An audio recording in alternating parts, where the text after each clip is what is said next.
who's in that pink. And we are live. Welcome to the show, folks. Mr. Tuesday night at the table, the Plática table.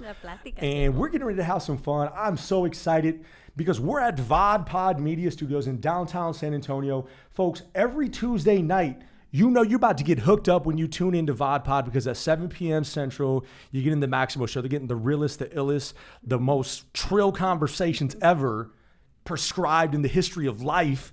And then at 8:30, you got Amzai Austin kicking it off at his show. So make sure you're tuning in, make sure you're scrolling, make sure you're sharing. Get with us with all your questions, comments. Make sure you're liking, subscribing. VodPod Media. Big shout out to Guyland Jackson. We got to give a shout out to a lot of people, you and I, because you and I know a lot of similar or mutual acquaintances. Absolutely. One is I know this weekend, and we'll get to you. We're going to give you the formal intro. Yeah, let's do it. But I like jumping into it. We don't got a script here. Yeah. We don't got any bullet points. But we're just having fun. But we only have 60 minutes. So. We only have 60 minutes. I'm talking fast. I talk fast. I get excited. We got to give a shout out to all our people out there doing good work because we're about bringing the best people to the table, about uplifting people. You know, we talked about, what are the things that are going to get the views? Is it the gossip? Is it the cheese, man? Well, I leave that to other people. I don't do that here. Shout out to the people up at UT, right? UT Dr. Austin. Campos, Dr. Signs out there doing big work. They just had their conference. Yes, Dr. Was it this past weekend or what? Project Males, just Thursday, Friday. Thursday, Friday. They all showed up. They'd been away for a while, and they all came together again for the Leadership Summit for Project Males. That's for young men of color. Yeah, and we're going to talk a little bit about young men and work with boys and young men of color. We also got to give a shout out to our homegirl mutual friend is Yo. Yes, Yo Fit. Meatside. Oh my gosh, she's like the best. So her and I are supposed to have a show. Okay. And she's like mad at me because we never made it happen, but it's still going to happen. We can go to Tennessee. We're going to go to Tennessee. Where's she in Nashville? I don't know. Wherever she's at, we need to go. So shout out to Yo. We're going to bring you on the show. Don't worry. Just hold off for us a little bit. Yeah. Well, can we say we know Yo because of the work that we got to do on Clubhouse. Yeah, Clubhouse. And Clubhouse is a real opportunity to connect with people all over the topics that matter most. And you never know. You can have 100 people in that plática or 5 intimate conversations. I mean, 5 people in an intimate conversation. Clubhouse was incredible. And I still peep in every once in a while. Yeah, I don't get on there as much anymore. Clubhouse is great. But and that's the thing, our people can make something out of anything. Exactly. Right? So you think of a little audio app, or it's not the newest thing in the world. We've had other, incarnations of it, but Clubhouse was cool. I think I don't know, are a lot of people still on Clubhouse? I don't know. For me, it was a pandemic thing. Yeah. How do I you were make caught sure? up. Yeah. So for me, it was like, okay, let's get on let's go for a walk and listen to the gente. Let's have a plática. Let's talk about, we had a club just for, I used to do it every Tuesday night, also around 7 o'clock, and it was over the pandemic years, and it was so amazing. We met amazing mujeres from all over. Black and brown women would get together around the power of language, the self-esteem, discovery, all kinds of things. And no topic was ever off limits. We just were about empowering one another. It was awesome. Awesome. So for those folks who don't know, we are going to allow Abigail Tarango, Ph.D., to introduce herself to our audience. Thank you so much for being here. Thank you for having me. Yeah, welcome. I'm so glad you're here. We finally got a chance to reconnect and sit down at the same table and break bread. I like to think that our people were rolling maíz on this continent way before anybody was breaking bread. But our people know how to get together and just have a good time. You came in today with the crew, with the family. We got to give a shout out to your family as well. My Everybody mom, that came through. My dad, my son, my oldest son. I have 3 children, and the oldest is here. And then my boyfriend Brian and my oldest son's girlfriend. I mean, we're familia, all of us. So the more the merrier. And you said bring them, and I said okay. We're on our way. We're in San Antonio. It was a beautiful day. I mean, what more do you want on this perfect Tuesday? Yeah, you got it. So tell us, for our audience who don't know you yet, who are you? Just in, maybe 60 or 90 seconds or less. Okay, give us who you are. Chicanita from El Paso, Texas. Born and raised in the lower valley of El Paso, and there's an El Paso in every city, y'all. So look out if you're at an airport, a supermarket, you're going to find an El Paso in somewhere, somehow. We're generational. I'm a mother of 3 children, 18, 16, and 14. And I left a career education, from preschool teacher, high school teacher, Really? administrator, 20 years. And after I finished my PhD, I didn't know where I was going to go next. So I left it up to the universe, and the universe decided healthcare is where I need to go. And so now I'm the executive director of 3 nonprofits in El Paso. So El Paso Children's Hospital Foundation, University Medical Center Foundation, and Fundación de Mexico. Wow. So this is like official work. Yeah, this is like real work. This is grown-up work. Yeah, this is grown work. I haven't gotten there yet, but no big deal. Shout out to you. Oh, it's been incredible. Yeah. Incredible. So much to talk about. So what's it like in El Paso?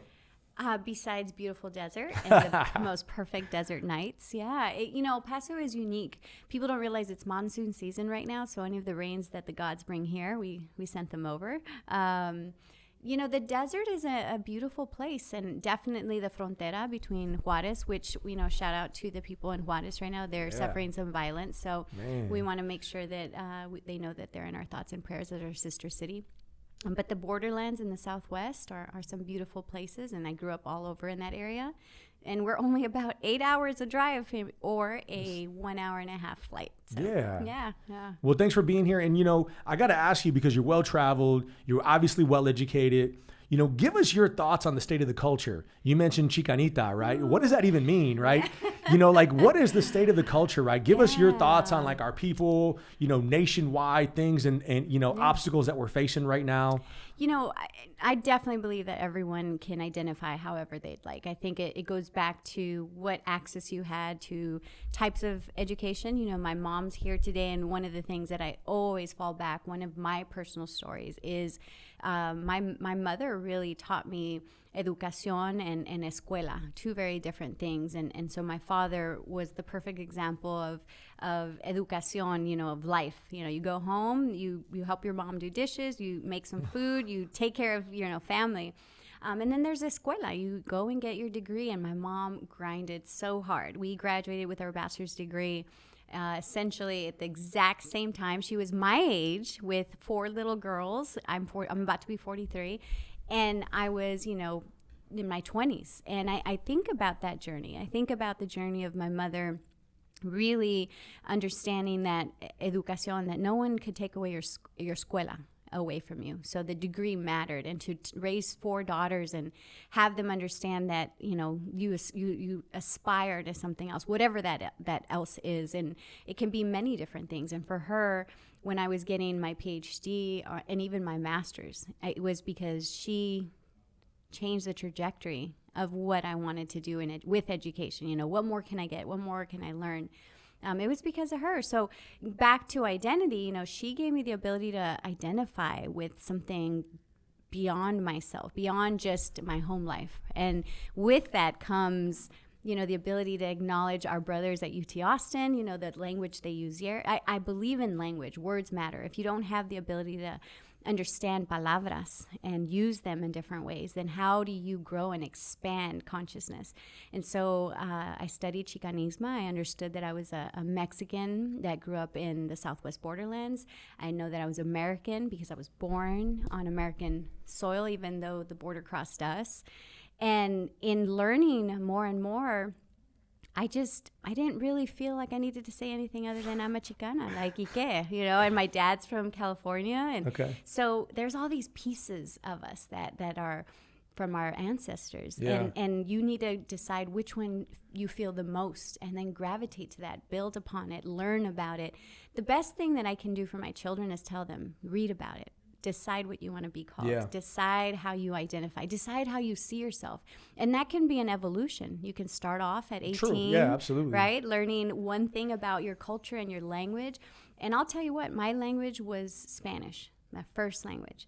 But in the time when you weren't allowed to speak Spanish in school. And so I'm mucho, like a bad mucho. So my Spanish has left me. But every day, I fight back to make sure I grab onto those palabras, make sure I say it propio and I don't, embarrass myself. But language is beautiful. Words are beautiful. And you can decide whatever it is as long as you define it for yourself. Yeah, I think it's important, too, what you mentioned of the evolution of that, because I think it's important that our people feel supported.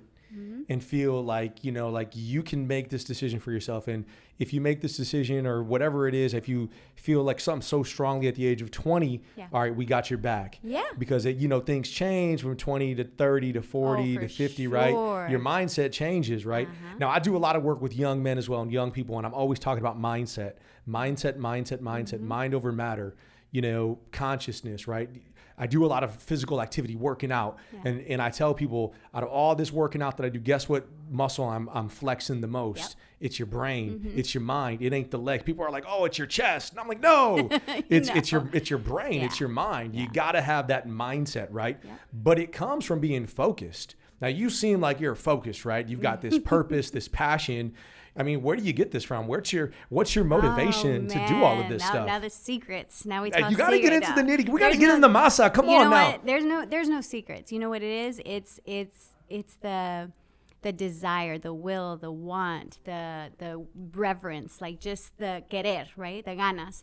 And sometimes people confuse that for all these complex, complicated things. And at the end of the day, it's what do you want and how do you want to feel?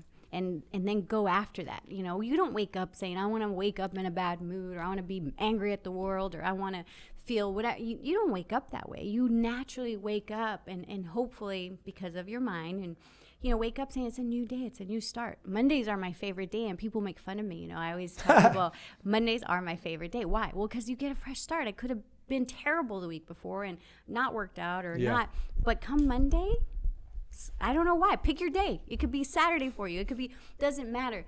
But it's really just the ability to decide for yourself. How do I want to feel? What do I want to be? What do I want to aspire to? Start dreaming, start visualizing. And really for me, it's the combination of both my parents. You know, I was really fortunate. I had parents who grinded. They were 16 years old. They're going to kill me when I tell their story a lot. 16 years old, eloped because they were told no, they couldn't be in love.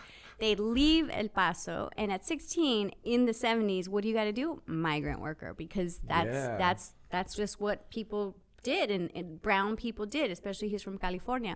So now it's 16. They're chasing fields. There's cotton fields, there's strawberry fields, there's mushrooms in Hershey, Pennsylvania. But at some point, you got to come back home and say, I'm 18. Then they became factory workers. And after factory workers, they knew the grind is real. We want to have kids. We're in love.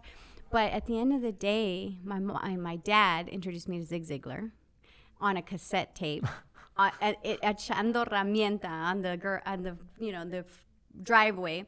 And I said, well, what's this? He's like, we're just listening to this because he's trying to better his life. Yeah. You know, he's in his 20s, and I'm whatever age I was, 10, 7. And I could not get enough of the OG Zig Ziglar.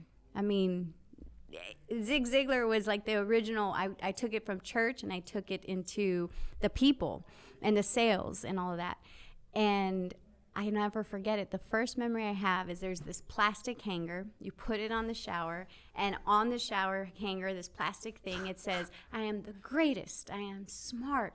I am all this stuff. And I did that until my mom wanted to throw it away because it had mold and gross stuff. And I said, no, you can't throw that away. For years, you just talk and brush, wash your hair. And I never realized, to your point, how much that got into my psyche, into my mind, and my mindset. And my dad said, it's all in your mind. Your mind is powerful. But if you don't have someone to teach you, I tell people all the time, these young people we get to mentor, you may not have these intersections throughout your life, but it's all around us. Our ancestors are speaking to us. There's signs, there's sin. We have to be willing to have our eyes open and be willing to want and desire to learn and evolve. Yeah. And so you're right. It's in your mind. So we got to talk about it more because, listen, I'm a huge mental health advocate. I'm like the biggest, pushing mental health everywhere, all over the place.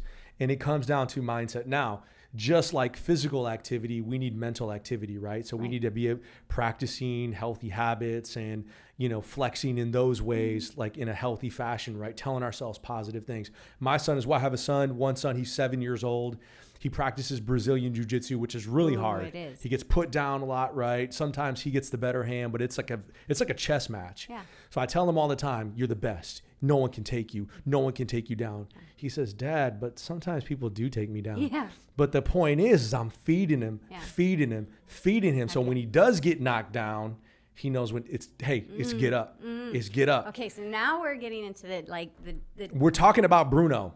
Yeah. We're talking about something we ain't supposed to talk about because you got it. Our people are surrounded by negativity, right? Our people are surrounded by people trying to come at you, right? I honestly, look, I'm a competitive guy. I love to compete. My number, that little skills strength finder thing. Yeah. I take that competition every time, right? So I use that as motivation, right? I asked you what your motivation was. Like I legitimately make up stuff in my mind. People tell me to compete against yourself. Yeah, like you're just like, I make up stuff in my mind and say, hey, people tell me I'm never going to be a good talk show host. Yeah. People tell me I ain't going to amount to shit. You're like, you're right? on. I'm going to be like, all right, let's go. Let's go, right? Okay, so but at what point are we leading this one formula that works for one type of person, right? And it may not work for all people. No, absolutely. Right? So for me, I have 3 kids, all three different personalities. Completely different humans. Yeah. So my first one, wrestler, since he was like 7. You're amazing, you're smart, you're strong, you work hard, all of this good stuff, highly competitive. But at some point, as he's evolving and growing as a young man, with his own, identity searching, like his own person, I realized if I'm listening to him, if I'm really appreciating him for him, that no longer worked.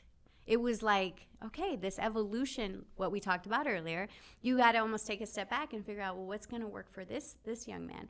And for him, it was kind of artistic, creative, and evolution of this. And then his better self continued to evolve. Now, if I would have kept on and said, but you're going to be a wrestler, you're going to be a wrestler. Oh, yeah. If I would have said, you're going to wrestle at Penn State, he might have not turned out to be the best version of himself. So you, as parents, as mentors, as elders, eventually we're going to be, we have to understand that's a wonderful, inspirational, good thing that works for some. Now, my second son quit wrestling like early on. Like he did it hard for a couple of years when he was young.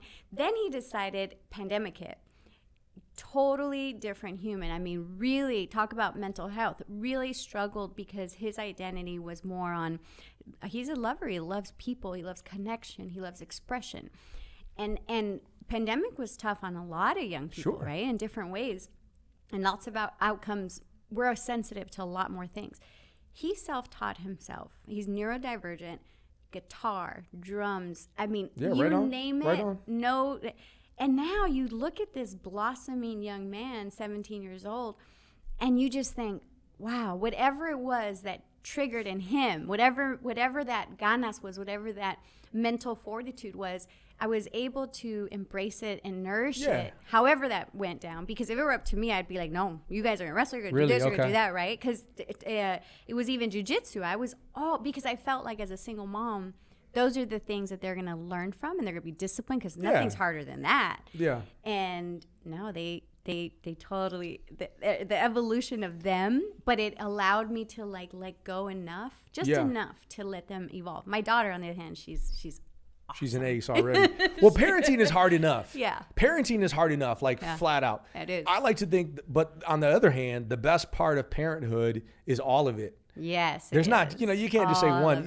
Being a parent is a blessing, and it's up to us to crack the code with these young people, right? We got to be those people whisperers, those child whisperers, and do what's best and support our people. Now, on that same note, though, if you think about leaders, people in the community that people are listening to, I wonder if the masses of our people often feel as supported. Right. Because like I'm telling you, we need people to go through and be uplifting our people, telling them the good things. You're absolutely right. So I've met people who, my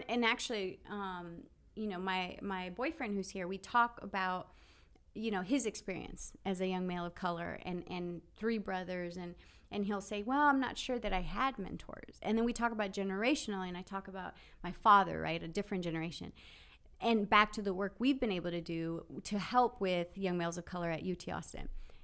We don't I don't know that we do enough intentional work to make sure that, because that statistic that says all it takes is that one adult that shows they care, and it changes the trajectory of any young person's life. So I'm not going to lie. I think hopefully it's contagious. I will be at a grocery store. I'll be at a gas station. And so are the people that are here with us today. We'll talk to strangers all the time. Like, I hope you're having a good day. Hey, that's a great car. Like, but imagine the magic that does. It does. Right? And then you go a step further. You know, you're in a class with someone. You're in whatever space with anyone. But to genuinely care about someone means you genuinely want to know what they're about. And then you're a connector, a raven, right? You start figuring out, well, how can my network help their network?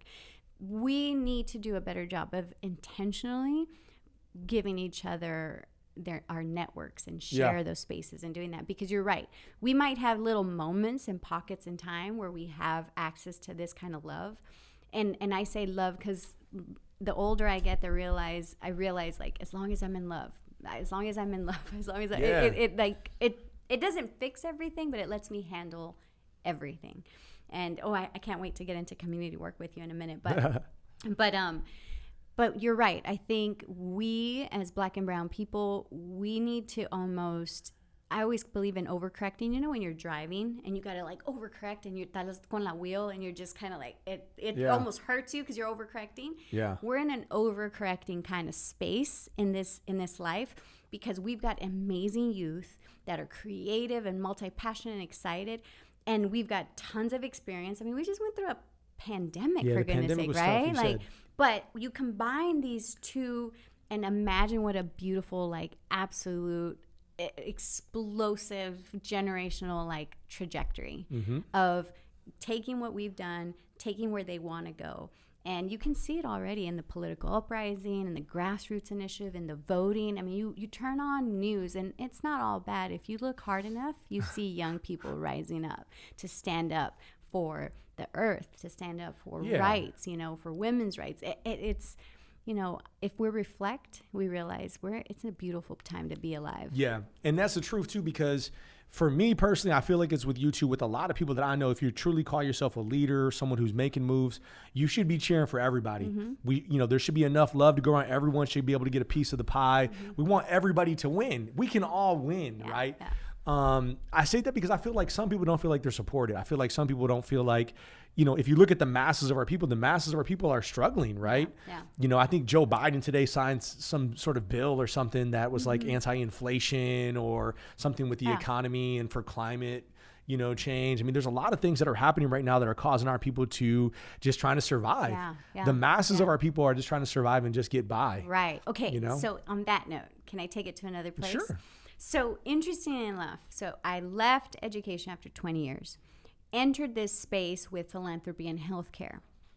And what's fascinating is that it's incredibly fascinating that you'll see lots of different initiatives all around, from political activist groups, all kinds of stuff where money's being pumped.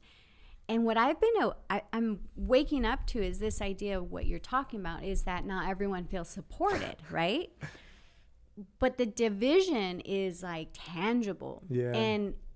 And which one's right, which one's wrong. I'm not even trying to debate any of the which is right, which is wrong. But what I do caution us is that we have got to educate ourselves and be self-thinkers, because I've noticed that our gente, we really trust others. And in trusting others, we get caught up in these little marketing words or strategies like inflation and scare tactics around taxes. But when you study it enough, you realize, wait, this is about community health. And yeah, our taxes are a fraction higher. And yes, this is true when you look at the facts. But now we've got an army of our gente following different movements that really don't serve Black and brown communities. So with that being said, there's division, there's non-support and all kinds of things. But then there's also, let's educate ourselves. Yeah. Let's really try. And it's hard because I can't keep up with all the Biden and climate, but we have to, if we're going to stand by something and if we're going to, you know, be on that parade and get on it, educate yourself, because some of these things are actually hurting our people. Sure. You know, and it's, I won't lie, like me afecta. Like it me afecta so deep that it becomes less of just a job and a career and more of a purpose. Yeah. You know, in healthcare and access to healthcare. You know, as there's areas in Texas who've done an incredible job with community healthcare. But there's areas in Texas that have done an incredible job limiting our access to Black and brown healthcare. And yet we ascribe to it because all we hear is, you know, the taxes and the burden, all this stuff. But when we layer it back and we understand a little bit more, we go, wait a minute, that was just a lie somebody told us so that we can divide, you know? So it gets complicated. So for our generation, I said we got to educate ourselves. And for the younger generations, we got to make sure we keep up with y'all because you're movers and shakers, and they're getting involved with all kinds of important stuff. So it's an exciting time, but it's overwhelming. So we always have the show in here, and then afterwards the show, when we shut the cameras off, we go into the other studio, and then Guylan, he gets to chime in on a lot of these things. He says, so, you know, at minute 37, you said this, and we've been talking, we need an after show. Oh, yeah. We need like the show here and then an after show in the next. Only if there's like pan dulce or something. Absolutely. But the lighting's cool in there and stuff. Yeah. But it's interesting because, I mean, yes to all that you said. We talk about this all the time because although this show is not a Black and brown show, is surprise, I'm a brown man, right? I mean, and so that's not really a shock to most people. And I don't consider myself to be solely someone who is in the Black and brown space. I want everyone to listen. Yeah. Everyone can come and get some of this work. Yeah, when I'm talking to young men, I'm talking to all the young men, right? Everybody who wants to come and listen can get some, right? Yeah, basically. Absolutely. You know, but when you think about the brown community, I mean, what is the brown community? I mean, you think about, you talked about that, divisions, you talked about thought patterns, beliefs, ideologies. We are diverse as anyone else. Yeah. And so it's like, Guylan and I talk about this all the time. Like when he talks about the Black community, he's like, who is the Black community? There's multiple Black communities, right? There's contingents of people who believe certain things. You talk about education. Well, misinformation is a huge thing out there right now. Absolutely. People don't know what to believe. You know what I mean? People really don't, right? In the age of the internet, right? And lies and misinformation and people just believing what they want to believe. Right. I don't even know what the question is, but you know, I hear you because raising our kids, mentoring our kids, you're right. There's too many individuality, like different stories, different types of parents, different religions, different spirituality. I mean, you name it and it's infinite. But what I like to think about Black and brown communities, it's really kind of going back to where I grew up. You know, I can identify, and again, going back to how do you identify? So I identified, well, I wasn't allowed to speak Spanish, or we lived in these marginalized areas, but you learn from where you were geographically. So I identify because I've done the work to investigate and to figure it out. But then I also evolved and grew into, I'm Chicana, and I love knowing that my Mexican-American heritage with indigenous blood, like I love understanding that there's so much complexities, but there's no wrong answer. You can be who you want to be. And the color of your skin is like one little piece of you. There's your ideologies, your religion, your beliefs, and how you woke up that morning. I mean, even to the point of your temperament that day changes how you're going to make decisions that day. You know, I know I keep going back to my children, and I think I'm just a little extra sensitive this week because I'm taking my son to college. Yay! And, you know, you never. I'm. Cheers to new beginnings, though. Congratulations to your son and you. Well, I look in the mirror and I'm like, wait, I have a kid that's going to college, and I know I'm old enough to have one, but I remember going to college. Yeah. I remember really trying to figure out if I was going to go to college and all of that stuff that comes with it. And it's a for me personally, because of how I feel about education, to me it's a huge deal. It's a big deal. Because statistically speaking, single mom, 3 kids, you know, for all intents and purposes, on paper, these things aren't supposed to happen, right? But we're here. I'm dropping them off, and nonetheless away from home. But every time I look at him, I don't call him a Chicano. Because that's for him to decide. I don't impose my belief. I mean, I am who I am, and I bring him wherever I've worked. He's lived all kinds of lives through me, but I love that he gets to choose to be whoever he wants to be, you know? And I think part of working with all people is empowering them with information and knowledge and encouraging them to investigate it, to be curious about it, and then the evolution of it. To your point, at 20, I didn't think the way that I thought when I was 30, and now in my 40s. Who knows what I'm going to be like in my 50s? But if it's anything like my parents, I'm stoked because, you know, my parents have continued to evolve into these incredible humans, and at the end of the day, that's what it is. It's about the human experience. So shout out to all of our family members, our parents, our loved ones, you know, our tias, our grandparents that put blood, sweat, and tears to all of our upbringings, that did whatever they could to put food on the table, that nurtured us. You know, I shared a story about my grandmother that, you know, when we were hungry, there was food. When we were sick, we got prayed over, you know, with a little egg, right? I mean, we had all of the things that we needed, right? You had all of the love. When it was your birthday, you were getting showered with gifts somehow, some way, right? You know, they found a way to just make you happy, you know, and I think we've got to do that same, right? Absolutely. Give us a comment and with that family member, if you're watching right now, who had an impact on your upbringing. We'd love to hear those stories because those are the good moments, right?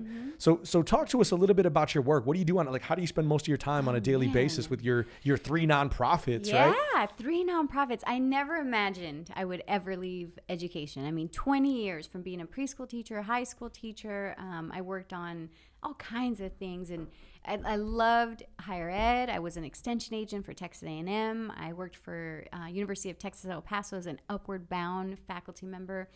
Absolutely loved all facets from early childhood all the way to higher ed. Never thought I would leave it. And out of nowhere, I see this opportunity for this nonprofit work, and I put it up to the universe, and I say, all right, source, where should I serve next? Is this the way? And it happened quick and fast, and I think that's how you usually know it's the right thing, because it was incredible. In the direction I moved in, I fell in love with it. It really is difficult. It is taking the best of education and the skill sets that I had and combining it with making sure that our community has the resources they need. So from the university medical side, you really look at, oftentimes we don't even think about how our community members get diagnosed with, say, cancer or some other illness, and they've got family, depending on their age, depending on where they're at in life. They may not be able to pay their mortgage because they're trying to get treatment. They may not be able to pay their bills or the medicine or any number of things. And so the foundation really tries to raise money to meet those gaps, to make sure that they do have the best health care they have. We're the community hospital. University Medical Center is the community hospital. That means we don't care who you are, where you're from, how much money you make, that you have insurance or not. We help heal people. And so my job is to bridge the other gap. What resources are lacking? Sometimes they'll call me for a wheelchair or a walker, or during COVID, it was oxygen to be able to heal at home. And then, there was, I can tell you so many stories, I believe that. But then, and this has only been 9 months of work. The Children's Hospital is incredible because this is about children. Yeah. We have a couple of amazing warriors. Some of them have fought and battled at 10 years old cancer 4 times and survived, and still battling, because when you see these young people, they're warriors. And I can't even imagine one-time warrior. They're 4-time survivors of battling. And oftentimes you'll see car accidents. Sometimes we don't think about car accidents, and something minor can turn into a broken bone on a baby. Well, we will find the proper car seat to make sure they can travel with their cast safely. And so from the car seats to the oxygen machines to mortgage payments, however we can serve the people. And ultimately, the bottom line is that when you're serving the people, then quality of life is improving for them. Economic improves for the community. It's an evolution of really good work in the community. And the last one is our sister city, Juarez. Being part of a nonprofit that's from Mexico, and realizing how close it is, but also knowing that those students cross the borders to come to our schools. They get educated. They work. It's a transnational life. We're in a bicultural, binational world.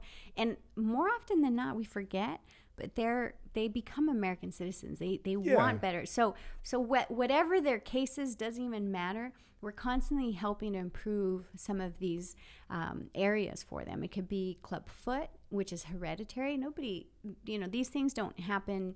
It's not something that we ever want on anyone, but they deserve health care to be able to work and become productive citizens. And so we have many donors who want to give specific to certain causes, and oftentimes they'll tell us to that particular cause, whether it's cancer or diabetes or and what's interesting is we don't think about this, but it's usually the stories that are personal to us that people want to donate and give back to because their life was saved, or they realize that they were fortunate, and because through their fortune, they want to give back to people. And it's incredible work. It's hard, but the reward of just serving people that way is I feel incredible. I mean, it's a blessing to be able to be in this kind of space and to learn. Again, I'm a lifetime learner. I don't know that you can get beyond a PhD, but if I can learn all the days of my life, I'm happy. Estoy feliz. Yeah. Well, that's what's up. So you are legitimately changing people's lives through this work, right? Man. I mean, with a wheelchair or with a car seat, right? Because people are in need, right? Mm-hmm. I mean, there's a lot of people that are, almost desperate for certain necessities, healthcare related or health wise, just to get people to sometimes move. we don't. So we've talked about division and how people aren't cheering for us or rallying us, right? In healthcare, it's interesting because sometimes I encounter people that say, well, I work hard and I have insurance and I do this. And I also say, and you're healthy, but goodness, let's hope you're not ever in a situation where you need help, right? Because if you need help, I would do the same for you and others would do the same for you. And so I always try to tell people, goes back to kind of the golden kind of rules when you go back to any generation, do unto others, all that good stuff. Well, that's what this work's about. How would I want to be treated if I was in that situation? Like, how would I want my children to be helped in whatever way? And we get to do that. And it's incredible. And I'm amazed. I shouldn't be amazed, but I'm telling you, I'm amazed. Mm-hmm. There are some generous humans.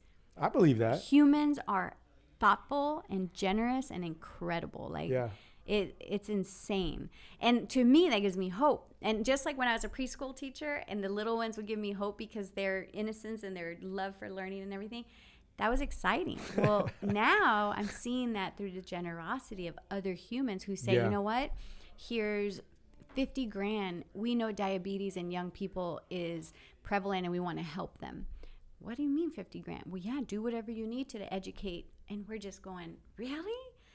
They want to pass on the blessing. They want to share the wealth. They want to help others. And I'm amazed, and I just, it gives me so much hope. It gives me so much hope. So I always wondered, too, one of my frustrations with people in the country is that, how come we can't understand how much better all of our lives would be living in a healthy and educated society? Mm-hmm. It's only going to benefit us. It's only going to benefit us all. We're all going to thrive in that sort of country, that sort of world. Yeah. But I don't know. I don't know, because I've seen both sides of that coin, meaning that both kinds of people, right? Those that are saying to me, well, why are you doing so much work to help those that, and I say, well, I don't ask what they can afford or not. We just help, we don't need to know anybody's business. We just know where's the help needed and we serve that purpose. And then I've also sat in the other space where people are incredibly generous, and you're right. It is so much more beautiful being on the side where you just want to love and give and empower one another, encourage one another. And you're right. I don't get it either. Why do you not want good for one another? It makes no sense. So you're right. I don't know. Maybe strange times, strange worlds we live in. But on the other hand, are they learned behaviors? Because to your point, you're teaching your son through your workout routines and your work. This work here that you're doing, it's going to change lives because people are watching, people are listening. It's going to inspire. Una vez someone's going to say something and they're going to be like, oh, that resonated with me, right? Yeah, we're tipping people's minds every day here on the show. Mm-hmm. So we got to ask you as well, tell us one thing about yourself that no one would guess. We just want to have, like I said, we're talking deep and introspective, but we're also being fun here too. We got to know. Something that no one would guess. Yeah. Oh You got anything? No one would guess. Okay, let me think. Or anything you'd like to share? Golly, you didn't even warn me on that one. Yeah, Like we just switched the tide immediately. Sniper question. We've only got 15 minutes left of the show. It? I told you. The Okay. shows go by fast. 90 minutes in, Guyland's like, yo, wrap it up. No way. Okay, something that no one would guess. Golly. That's a hard question on the spot, huh? It really is a hard question. I think I may be slightly addicted to pizza. But Pizza, great. But because I know that I shouldn't say this because it's Pizza's misinformation, but it has all the food groups and it's fast and it's delicious and I'm sure many of us can say Who doesn't like pizza though? doesn't? Come on. I know. Let me get a little deeper then. Okay. Well, this is not like scandalo or anything like that, but you know, a lot of people, because it was MySpace years, you can't really look up MySpace? Yeah, you remember Wow. like MySpace? I know, because so you can't look up pictures of us when we were doing travesuras and stuff. But I was a collegiate cheerleader. Very nice. New What school did you go State, to? New Mexico State. Okay. And when that kind of comes out at times, people go, "Oh yeah, no way." You could totally tell you were a cheerleader at some point in your life. But I talk about that because it was like moments in your life that kind of get you there. Not because I was a cheerleader, but I was like a Paso teen runner-up and all these little things. And I like telling those stories because Latina girls where I grew up were never Miss Teen USA or Miss Teen, like back in the 80s. In fact, I got to go to Houston and all the güeritas back in the 90s, I just looked at them and I stood out but now you see more Latinas going into those spaces and doing these things, and I look at my daughter and I'm like, baby girl, you can be anything you want. Yeah, it's a good time. It's anything a good time. you want. It's a good time for young people and specifically young women to break the break the mold, break the barriers, break through the doors, break through the ceilings. Yeah. And know there are no limits anymore. You know, right? you're going to keep me up at night with that question, right? I'm going to be texting you Well, tomorrow and be like, I know something that since we broke open that ice, we got to say this. Let's get back to the real topic. Out of all the things you talked about, we're going to give you one question that's going to define and dictate the entire show tonight. Oh, does pineapple belong on pizza? No. Yes or no? Oh, man, we're done. No. Shut it off, Guyland. Shut it off. Jalapenos do. No, you got it. So wait a minute. No pineapple on pizza? No, I mean. How are you going to get all the food groups? Well, jalapenos is not a food group. Wait, I don't know, but okay. Yeah, you got to have the can't pineapple. But okay, so what's your favorite type of pizza then? Mushroom, pepperoni, jalapeno. And if it's from Peter Piper Pizza, then you can add, I know people are Peter Piper Pizza, wow. Going high class tonight. No, pizza's good. Pizza's so good. Okay, so what's your ideal breakfast taco? Oh, that's easy. Everything. Potatoes, bacon, green chili, cheese. You could have asked me what's my favorite taco, and I would have been like, oh, that's easy. But breakfast taco, I got to know breakfast, though, because, I don't know, tacos, they're good, right? Tacos are great. Like, I love all types of tacos. But breakfast tacos, like, anybody will take them. Anybody likes tacos, anybody. If you give someone breakfast tacos, it's like, all right, we're cool. Yeah, chorizo. I mean, you can. So all the kinds. Well, yeah, tacos, like you don't need a fork. You don't even need a plate. You can take it on your go. Your mom can hook it up with beans, no beans, cheese. Yeah, I mean, you can. But here's the better question. So I've learned that in the Southwest borderlands, it's different to say a taco because then people over here in Central Texas talk about tacos and burritos. Yeah. And so to me, a taco is a small tortilla, hooked up with just a couple of ingredients and you're ready to go. In Central Texas, like a taco can become all kinds of like variations and lettuce and all kinds of things. And so I'm confused. Like, and then burritos, you guys don't have burritos or you do have burritos? I mean, I've heard that they're big in El Paso. Yeah, they're big. I mean, those are like, they're big burritos and they're filled. So I think there's something to be said. We need a whole show on just food. Just food, yeah. And we should bring in samples, and then we talk about it, we taste it, and we define it. I think that'd be a good show. We got a lot of those shows in the works here at VodPod, so make sure you subscribe. I will. So what about music? What are you listening to right now? Excuse me. So I like a little bit of Midland right now because they got a little bit of that 70s country vibe, but I'm also really liking. who doesn't like Beyonce? I mean, it got me through my dissertation. That album was incredible. But I also like my Spanish music. Yeah. There's not a lot that I don't listen to. I love to go dancing. I'm not the best salsa dancer, but I love to dance salsa, cumbias, corridas. Wow.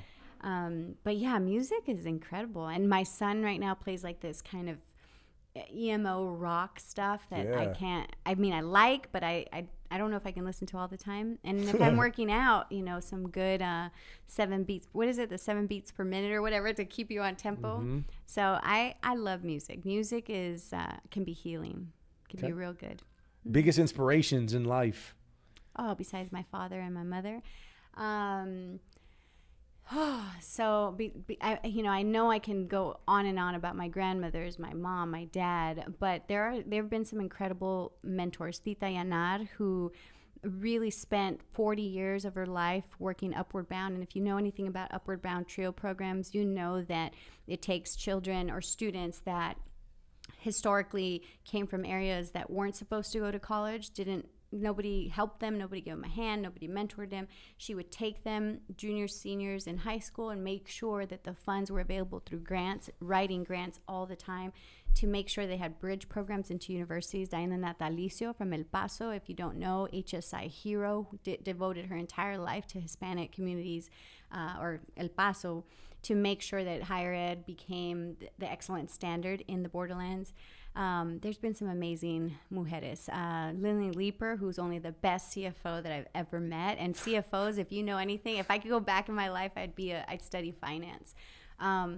There's some incredible mujeres in my life. Yeah, I mean, and just male, just incredible Pedro Reyes, who because of him, there was a UTSA. Jimmy Vasquez, who historically got us equity in brown schools in San Antonio. I mean, I still have breakfast with him. He's older, and every moment I get with him is a blessing.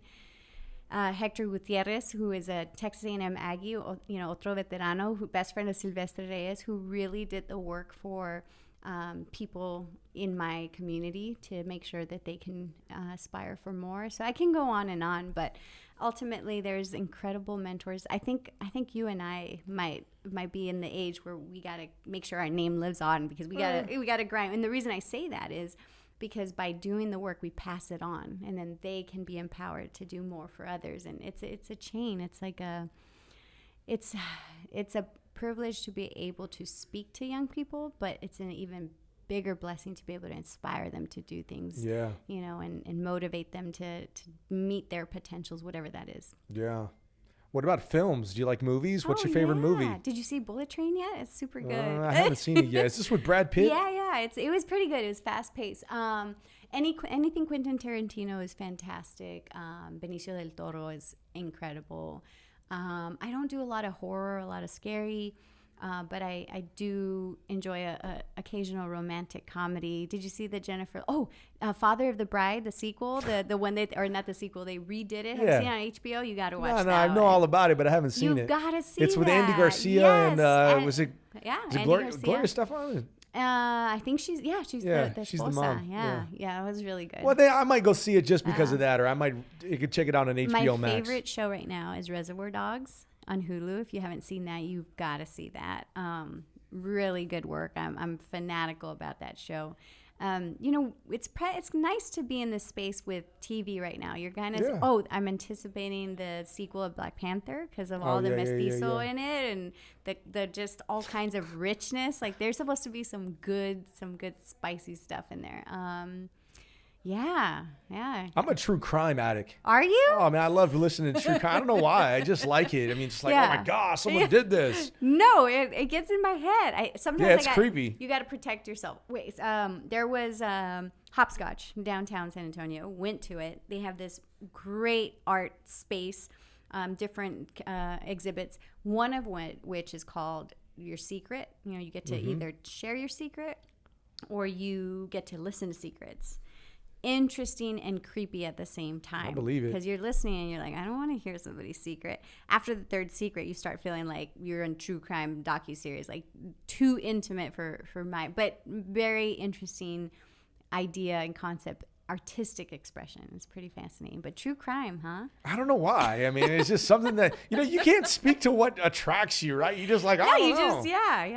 No, I can't say true crime does it for me, but it's like 3 a.m. and I'm watching like the 10th episode of binge watching true crime about Jeffrey Dahmer. Oh, and it's like, come on, man, what the hell am I doing? Why am I watching this? I don't want to be known for this. But I think it comes down to like, okay, how could you have prevented this, right? How could we have, how could I have saved this? How could I have swerved this? No. You hear about these serial killers and like how they went on a rampage and what provoked them to do that. It's just like, I don't know. It's like the psychology. Yeah, it is psychology. It's like the psychological aspect of that. Maybe as a female, I don't go into it too deep because then I'll be super nervous around dark parking lots or library or whatever it is. No, I can watch it on occasion, but I'm not addicted. Yeah. What about athletes? What athletes have inspired you? We talked a little bit about sports.